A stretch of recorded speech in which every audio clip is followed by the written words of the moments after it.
पाकिस्तान पर तालिबान के हमले देख बांग्लादेश की हालत इतनी खराब हो गई है कि बांग्लादेश के आर्मी चीफ ने भारत को लेकर बहुत बड़ी बात कह दी है। बांग्लादेशी आर्मी चीफ जानते हैं कि मोहम्मद यूनुस सरकार हवाबाजी में भारत से पंगे ले रही है, मगर आने वाले दिनों में इसकी असली कीमत बांग्लादेश की सेना को चुकानी पड़ेगी। बांग्लादेश के साथ ऐसा कांड हो गया है जिसकी वजह से बांग्लादेशी आर्मी चीफ जनरल वकार उज जमान ने भारत की तारीफ शुरू कर दी है। बांग्लादेशी आर्मी चीफ ने कहा है कि भारत एक महत्वपूर्ण पड़ोसी है। हम कई तरीके से भारत पर निर्भर हैं।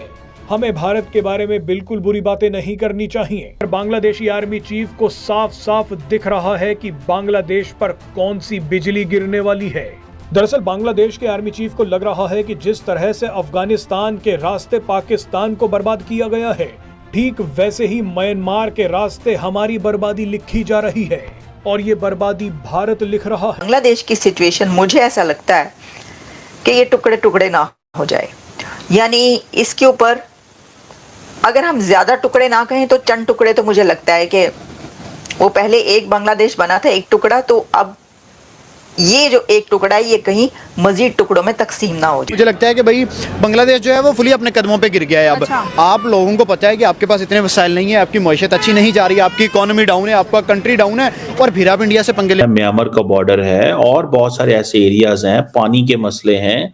There is so much between. देखिए बांग्लादेश की तो तीनों चारों तरफ से वो घिरा हुआ है इंडिया से, तो वो तो कुछ भी नहीं कर सकता। अगर बांग्लादेश मजबूत ताल्लुकात नहीं बनाता तो फिर तो आप समझें कि बांग्लादेश के लिए मसले होंगे।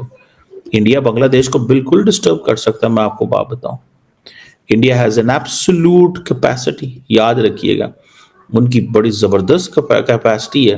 वो बांग्लादेश को शाम से पहले मुश्किल में डाल दें। बेवकूफ, अगर शेख हसीना भारत में है तो बांग्लादेश में बस जला के वो वापस आ जाएगी। बट यही चीज है ना कि खून तो वही है ना पाकिस्तानी, इनका द ब्लड इज पाकिस्तानी यार। दोस्तों, बांग्लादेश के आर्मी चीफ ने देख लिया इनका हाल, उनको समझ में आ गया कि पाकिस्तान क्या चीज है। वो सोच रहा था कि 1971 से लेकर अब तक तो कुछ इन्होंने इंप्रूवमेंट की होगी, लेकिन जैसे ही तालिबान ने इनको फोड़ना शुरू किया, आप देखा है ना किस तरह भाग रहे चौकियां छोड़ छोड़ के, तो उसको अकल आ गई है कि भाई साहब ये तो खुद को नहीं बचा पा रहा, ये हमें क्या बचाएंगे भारत से। तो भारत से पंगा लेके बचेगा ये। अब इसको समझ में आ चुका है कि जो भी वहां पे हो रहा है उसके अंदर कुछ ना कुछ तो भारत का भी हाथ होगा। आज दोस्तों भारत इतनी बड़ी पावर बन चुका है कि अच्छे अच्छों की हालत खराब कर दे। अब इनको ये समझ में आ गया कि भैया यूनुस ने पंगा ले लिया गलत, अब किसी तरीके से मोदी जी को सेट कर लो और किसी तरीके से बच लो। अब ये हाथ जोड़ रहे हैं कि भाई साहब गलती हो गई है, माफ कर दो, हमारे से गलतियां हो गई हैं। अब ये दोबारा से भारत की शरण में आ गए और पाकिस्तान की हालत देख लीजिए क्या हो चुकी है। वो सोच रहा भैया मैं इधर से भी गए उधर से भी गए। आने वाले दिन बड़े इंटरेस्टिंग होंगे दोस्तों। कमेंट्स कीजिएगा, वीडियो को लाइक और चैनल को सब्सक्राइब जरूर कीजिएगा। Thank you very much. Bangladesh के जो आर्मी चीफ हैं उन्होंने ये कहा है कि इंडिया जो है उसके साथ हम अपने ताल्लुकात खराब नहीं करेंगे। हम इंडिया के जो इंटरेस्ट हैं उनको हर्ट नहीं करेंगे और बांग्लादेश किसी किस्म का कॉन्फ्लिक्ट नहीं चाहता। इंडिया के जो स्ट्रेटेजिक इंटरेस्ट हैं वो उसको टेक केयर किया जाएगा। इट मींस कि इंडिया के स्ट्रेटेजिक इंटरेस्ट हैं जिनकी आर्मी चीफ जनरल वकारुज्जमान बात कर रहे हैं। जो कुछ बांग्लादेश का इंटरिम सेटअप कर रहा है उसके पीछे फौज खड़ी हुई है, क्योंकि फौज ने तो हसीना को निकाला। तो जब फौज ने हसीना को निकाला तो फौज उस वक्त किसके लिए काम कर रही थी, या फौज का क्या व्यू था, या फौज का क्या वर्जन था? वो यही था कि एक तो अमन चाहिए, दूसरा जो इंडिया का व्यू है कि यही आर्मी चीफ जो है he was playing in the hands of the Americans and the ISI. This is what majority of Indians believe in this thing. It means कि जो वीटो वोट है वो बांग्लादेश के आर्मी चीफ के पास मौजूद है। अब जारी बात है, रेबल ग्रुप्स काम कर रहे हैं बहुत सारे ऐसे इलाकों के अंदर, बांग्लादेश के बॉर्डरिंग एरियाज में हैं। ये चीजें जो हैं वहां पे बांग्लादेश को कॉन्टिन्यूसली सपोर्ट चाहिए। ठीक है जी, ये जो चिटागोंग हिल के जो है जहाँ पे और जिसे कहते हैं ना म्यांमार का बॉर्डर है, और बहुत सारे ऐसे एरियाज हैं, पानी के मसले हैं। There is so much between. देखिए बांग्लादेश की तो तीनों चारों तरफ से वो घिरा हुआ है इंडिया से, तो वो तो कुछ भी नहीं कर सकता। अगर बांग्लादेश मजबूत ताल्लुकात नहीं बनाता तो फिर तो आप समझें कि बांग्लादेश के लिए मसले होंगे।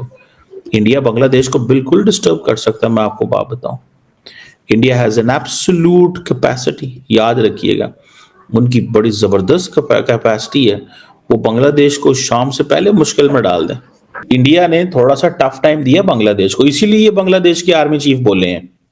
ठीक है जी, आज वो कह रहे हैं जी कि हमें ताल्लुकात बांग्लादेश जो है वो इंडिया के साथ फेयरनेस पे बिलीव करता है। ठीक है जी, अनरिजॉल्व इश्यूज को भी देखना है। सो मुझे ये लग रहा है कि शायद इंडिया ने थोड़ा सा वो जैसे कहते हैं ना, to keep to turn on the flame, वो किया हुआ है, जिसकी वजह से बांग्लादेश की जो फौज है वो खुद बोल रही है और उनको ये कहना पड़ रहा है कि हमारा इंपॉर्टेंट नेबर है, हमारा बड़ा इंपॉर्टेंट पार्टनर है और इक्वल फुटिंग पे हम काम करेंगे।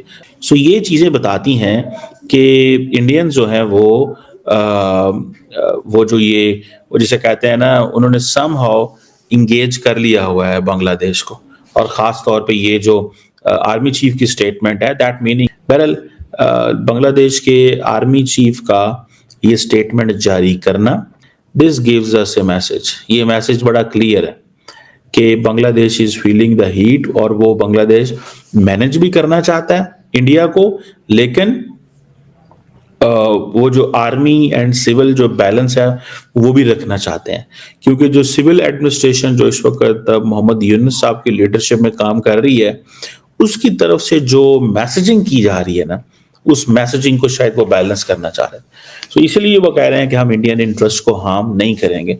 मेरा ख्याल है ये उन्होंने बड़ी समझदार स्टेटमेंट दी है, और समझदार इसलिए है कि अगर वो इस तरह की मुश्किल सिचुएशन क्रिएट करेंगे ना इंडिया के लिए, तो इंडिया के पास बहुत कुछ है टू डिस्टर्ब बांग्लादेश। इंडिया कर सकता है और वो करेगा भी। बात यह है कि he is very well aware, the Bangladeshi army chief, की पॉलिटिकल लीडरशिप ने गड़बड़ कर दी। अब पॉलिटिकल लीडरशिप वहां पे इमेच्योर है, हाईली इमेच्योर है बांग्लादेश की पॉलिटिकल लीडरशिप, क्योंकि पॉलिटिकल लीडरशिप को कभी बकवास नहीं करनी चाहिए। लेकिन खून पाकिस्तानी है इनका, जब तक दिन में 3 बार बकवास नहीं कर देते इनका भी खाना हजम नहीं होता, जब इनको खाना मिलता है तब, right. Army chief of Bangladesh today realises, आप ये देखिए, यही बंदा था जिसने शेख हसीना को बोला कि मैडम अब हम आपके लिए नहीं लड़ सकते, आप निकल लो। और ये वो आर्मी है, बांग्लादेश आर्मी, जो कि कई बार कू कर चुकी है, कई बार बांग्लादेश में तख्ता पलट कर चुकी है। ये इस आर्मी का इतिहास है। उसका आर्मी चीफ ये कह रहा है कि we want fairness, that's okay, that's all right. He did not say we want equality, because there is no equality between Bangladesh and India. हमारी इकोनॉमी बहुत बड़ी है, हमारे रिसोर्सेज बहुत ज्यादा हैं, हमारी पॉपुलेशन बहुत ज्यादा है, हमारी मिलिट्री, हमारी diplomacy, there is no equality. Let's not kid ourselves that we are equal, because we are not equal, right. ये बात मैंने बहुत पहले कही थी, जब बांग्लादेश तमीज में था। अब बांग्लादेश तमीज में नहीं है, तो मैं फिर से एक बयान आपको देता हूं, we are not equal. The Bangladeshi army chief realises today, उसने ज्यादा कुछ कमेंट नहीं करा, चुप बैठा रहा वो। ही रियलाइजेस दैट अगर बांग्लादेश को स्टेबल बनाना है, you need your neighbours, you can not depend upon America, because America is the cause of instability in Bangladesh. जो बांग्लादेश में आज की तारीख में, अब मैं टीवी देख रहा था यार, वहां पे फिर से स्टूडेंट सड़क पे आके प्रोटेस्ट कर रहे हैं। इस बार किसके लिए प्रोटेस्ट कर रहे हैं पता है? वो बांग्लादेश में हल्ला कर रहे हैं, बांग्लादेश में प्रोटेस्ट कर रहे हैं, बांग्लादेश में दुकानें बंद कर रहे हैं और बसें जला रहे हैं, क्योंकि शेख हसीना भारत में है, उसको वापस लेकर आओ। अरे बेवकूफ, अगर शेख हसीना भारत में है तो बांग्लादेश में बस जला के वो वापस आ जाएगी। बट यही चीज है ना कि खून तो वही है ना पाकिस्तानी इनका, द ब्लड इज पाकिस्तानी यार। And they say that the fruit does not fall far from the tree. एक कहावत है ना कि जो फल है ना पेड़ से ज्यादा, यानी कि जो बेटा है वो बाप से कितना अलग हो जाएगा यार, वो बेटा अपने बाप से कितना अलग हो जाएगा। यही पाकिस्तान में चलता है, वही बांग्लादेश में, वही रेडिकल इस्लामिज्म, वही जिहाद की बातें, वही पॉलिटिकल इंस्टेबिलिटी, वही मिलिट्री कू, वही IMF से भीख मांगना। I mean it is exactly the same pattern. Language अलग है, यहां पे बांग्ला बोल रहे हैं, वहां पे ज्यादातर लोग उर्दू बोल रहे हैं।